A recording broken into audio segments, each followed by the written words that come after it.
Ao anatin'ny sehatra ara-tsosialy indray kosa ary noho ny fanoana ny maso-ivo suisse sy ny savonnerie tropicale dia hisy ny hetsika fizarana vary sy hena ho an'ireo zokiolona izay miisa 700 fikarakaran'ny fikambanana afary.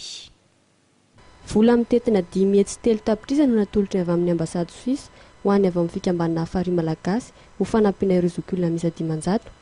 Noho ny fahitahin'izy ireo ny amaroan'ny zokiolona nefa dia tafakatra tany amin'ny 700 no zaraina vary sy hena satria araka ny nambaran'ny filohan'ny fikambanana afary dia manodidina ny 400 ireo zokiolona raha ho any eto amin'ny faritra Antananarivo. Ity zany tetika asa ho an'ireo zokiolona izay efa fametraka hatramin'izay.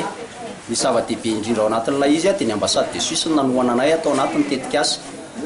Ny tetika asa moa zany dia efa tamin'ny 11 décembre voaray vola fa nolay resaka nandalo teo mba tsy fangarony tamin'ny politika sy ny propagande dia androany sabotsy 21 décembre voninay zaraina.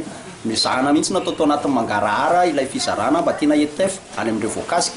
Ny nahazo tombotsoa tao anatin'ny projet dia 500 nefa rehefa tena natao ilay izy dia tafakatra 700. Nisy moa zany malala tanana hafa nanampy anay toy ny savonnerie tropicale izay fanao ny satona ihany koa manampy an'ireo sahirana.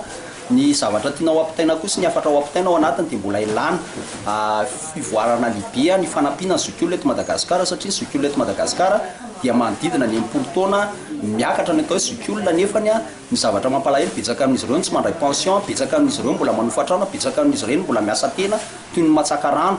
Ka zany rehetrarehetra zany no zavatra olana dia ny songadinina atao anatin'ireo biantitra manodidina ny zokiolona, manodidina ny 400 mahery atao amin'ny afary malagasy ireo olona 500 ireo izay tena sahirana zany.